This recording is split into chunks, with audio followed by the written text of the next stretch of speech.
की मनसे आणि बाकीचे पक्ष यांच्यात तुम्हाला फरक काय जाणवतो? कौटुंबिक बॉन्डिंग आहे. दुसरं असं आहे की बघा, आयडिओलॉजिकली महाराष्ट्र नवनिर्माण सेनेची जी आयडिओलॉजी आहे ती मला मनापासून आवडते आणि मनापासून पटते. एक गोष्ट अशी आहे की तुम्हाला समजा मी काँग्रेसमध्ये गेलो, मला कदाचित राजकीय फायदा होईल, पण मला मनापासून ती आयडिओलॉजी जर पटली नाही तर आज जेव्हा कॉन्फिडेंटली मी बोलतोय, एखादी गोष्टीवर तुम्ही स्वतः कन्व्हिन्स झालात तर तुम्ही लोकांना कन्व्हिन्स करू शकता. तुम्ही स्वतः कन्व्हिन्स नाही झालात तर लोकांना नाही कन्व्हिन्स करू शकता. त्यामुळे मला वाटतं महाराष्ट्र नवनिर्माण सेने आम्ही कन्व्हिन्स आहोत की आम्ही जे करतोय ते बरोबर आहोत.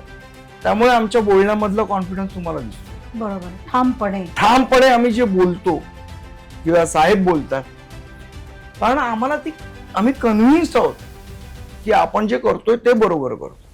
आणि जेव्हा माणूस स्वतः कन्व्हिन्स होतो तेव्हाच तो तेवढ्या कॉन्फिडेंटली बोलतो. मी जर कन्व्हिन्स नसेल ना, माझ्या बोलण्यात तुम्हाला हे जाणवेल की काहीतरी तुम्हाला जाणवेल, ते शब्दात नाही सांगता येणार पण जाणवेल तुम्हाला, ताकद कमी पडत.